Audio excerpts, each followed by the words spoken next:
প্রতিটি মেয়েই তার জীবনসঙ্গী হিসেবে জীবনে একজন পারফেক্ট মানুষ চায়, যে তার সুখে দুঃখে পাশে দাঁড়াবে, যে তার হাসি কান্নার সঙ্গী হবে।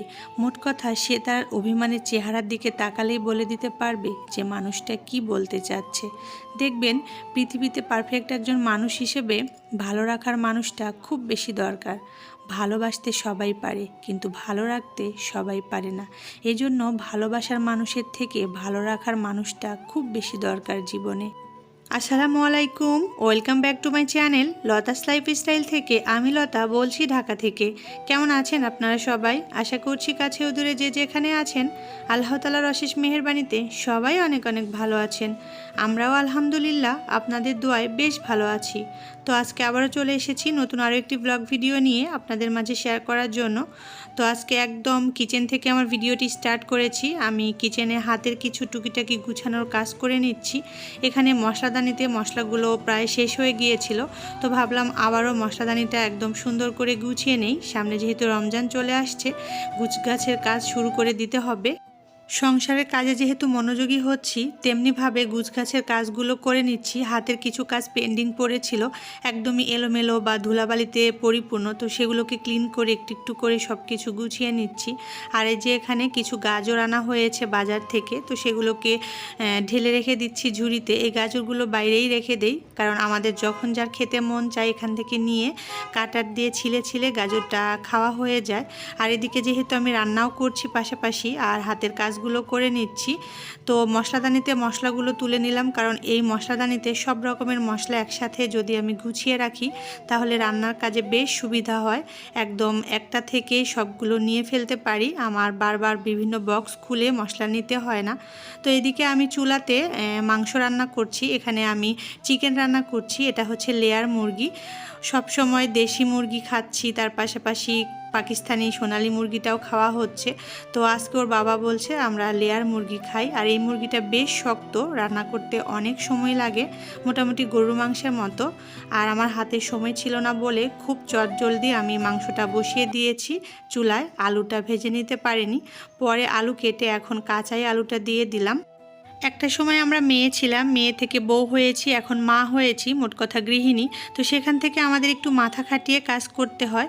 রান্না করার পাশাপাশি হাতের কাজগুলো যেহেতু সেরে নিচ্ছি। এখানে এই যে একটা মাশরুমের ক্যান ছিল আমার ফ্রিজে, বেশ কিছুদিন আগে এটা খোলা হয়েছিল, এখান থেকে কয়েকটা খাওয়া হয়েছে।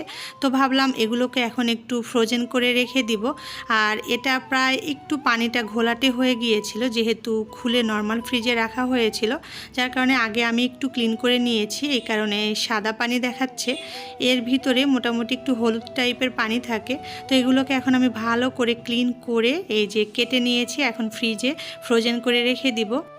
মাশরুম খাওয়া হচ্ছে সুন্নাত। আমাদের রাসূল সাল্লাল্লাহু আলাইহি সাল্লাম মাশরুম সবসময় খেতেন, তো আমরাও মাশরুম খেতে পারি বিভিন্ন ধরনের রান্না করে, ভুনা করে, তারপরে ফ্রাই করে, তার পাশাপাশি নুডলস চাউমিনের মধ্যে দিয়ে। আর আমার মেয়েরা মাশরুম খেতে ভীষণ ভালোবাসে, যদিও আমার খুব একটা ভালো লাগে না, যার কারণে ভাবলাম নষ্ট না করে এগুলোকে ফ্রোজেন করে রেখে দিই। এভাবে ট্রের মধ্যে ছড়িয়ে রেখে দিলে কয়েক ঘন্টা পর এগুলো বরফ হয়ে যাবে, তারপরে আমি বক্সে ভরে রেখে দিব। এই মাশরুম খাওয়া শরীরের জন্য বেশ উপকারী আর অনেক হেলদিও বলতে পারেন। তবে ডায়াবেটিক্সের রোগীর জন্য এই মাশরুমটা অনেক বেশি হেলদি, তারা রেগুলার মেনটেন করে খেতে পারেন।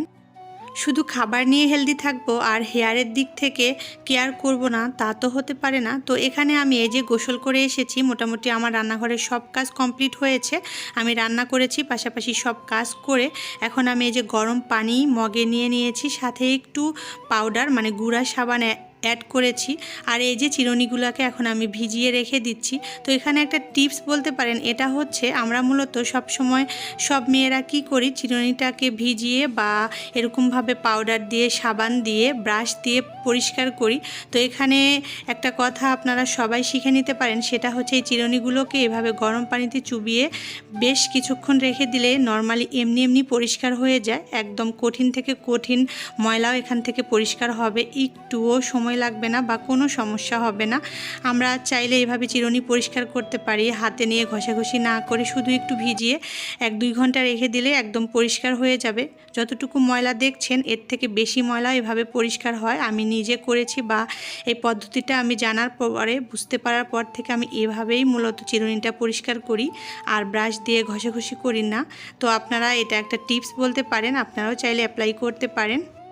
এখন হচ্ছে রাত্রিবেলা, এখানে আমি ওয়ালে একটা ক্যানভাস লাগিয়ে নিচ্ছি। এই ক্যানভাসগুলো মূলত বেশ কিছুদিন আগে আমার হাজব্যান্ড আমাকে গিফট স্বরূপ এনে দিয়েছিল সারপ্রাইজ করার জন্য, কারণ এই ক্যানভাসগুলো আমার একটু প্রয়োজন ছিল বা কিছুটা শখেরও বলতে পারেন। তো এর আগে আমি 2টা ক্যানভাস আমার মানে ড্রয়িং রুম আর মেয়ের বেডরুমে লাগিয়েছিলাম। তো আর 2টা দরকার ছিল আমার বেডরুম আর ডাইনিংয়ের জন্য। মেয়ের বাবা চুপি চুপি আমাকে সারপ্রাইজ করবে বলে এটা গিফট দিতে চেয়েছিল, কিন্তু অবশেষে সে আমাকে বলতে হয়েছিল একটু কালার চুজ করার জন্য, যার কারণে অর্ডার দেওয়ার সময় সে আমাকে বলেছে। তো কি হয়েছে তাতেও সমস্যা নেই, যদিও আমাকে সে বলেছে আমি আগেই জেনেছি, বাট আমি সারপ্রাইজ হয়েছি এটার জন্য যে সে আমাকে এটা গিফট দিবে বলে ভেবেছে বা আমার জন্য আনতে চেয়েছে, তাতেই আমি ভীষণ খুশি। আসলে মাঝে মাঝে দেখবেন ভালোবাসার মানুষরা ছোট ছোট কিছু গিফট যদি দিয়ে থাকে ভীষণ ভালো লাগে, সেটা ছোট্ট হোক অল্প দামের হোক, তারপরেও সেটা কিন্তু আমাদের কাছে ভীষণ একটা দামি উপহার আমি যেটা মনে করি। প্রিয় মানুষকে ভালোবাসার জন্য লাখ টাকার প্রয়োজন হয় না, ছোট্ট একটা মনই যথেষ্ট। যে মনের চোখ দিয়ে তাকিয়ে প্রিয় মানুষের মুখে হাসি ফোটানো সম্ভব। প্রিয় মানুষের মুখের এক টুকরো হাসি দেখার জন্য কোটি টাকার দরকার হয় না, মুখের একটা মিষ্টি কথাই যথেষ্ট। এই জন্য সবার উচিত ভালোবাসার পাশাপাশি ভালো রাখতে জানা। ভালোবাসতে সবাই পারে, কিন্তু ভালো রাখতে কয়জনে পারে বলুন? তো এদিকে দেখুন আমার 2টা ক্যানভাসই লাগানো হয়ে গিয়েছে। এটা হচ্ছে ডাইনিংয়ের ক্যানভাস, এটা আমি অফ ক্যামেরায় লাগিয়ে নিয়েছি। আসলে এখানে যেহেতু টেবিল ছিল, ক্যামেরা ধরা একটু টাফ হচ্ছিল, যার কারণে আর ভিডিও করি নাই, আর বেডরুমেরটা ভিডিও করে নিয়েছিলাম। তো আপুরা আমাকে জানাবেন আমার ক্যানভাস 2টা কেমন হয়েছে। আসলে রাত্রিবেলা যেহেতু ক্যামেরার পেছন বরাবর লাইট ছিল, এই কারণে একটু ফ্ল্যাশ মারছিল, যার কারণে একটু ভিডিওতে মানে ঝলসানো ভাব চলে এসেছে। তো এদিকে আমি এই যে রাত্রিবেলা যে মাশরুমগুলো আমি ফ্রোজেন করতে রেখে দিয়েছিলাম বরফ জমার জন্য, তো সেগুলো অলরেডি বরফ জমে গিয়েছে, এখন আমি বক্সে তুলে রেখে দিব। এই মাশরুম এভাবে ফ্রোজেন করে রাখলে বেশ দীর্ঘদিন খাওয়া যায় বা নষ্ট হয় না বা কোনো রকম কোনো সমস্যা হয় না। যখন মন চাবে তখন সেভাবে রান্না করে খাওয়া যাবে। মাশরুম যেহেতু প্রচুর হেলদি, ছোট বড় সবাই খেতে পারে। আমার বাসায় এই মাশরুমগুলো আমার হাজব্যান্ড বা আমার মেয়েরা ভীষণ পছন্দ করে, যদিও আমার খুব একটা ভালো লাগে না, আমি তেমন একটা খেতে চাই না। ওদের জন্য মাঝে মাঝে ভুনা করে দেই, আবার নুডলস চাউমিনের মধ্যে দিয়ে ওদেরকে রান্না করে দেই। তো ওই মাশরুমের ক্যানগুলো বেশ উপকারী, দামটাও অনেক কম।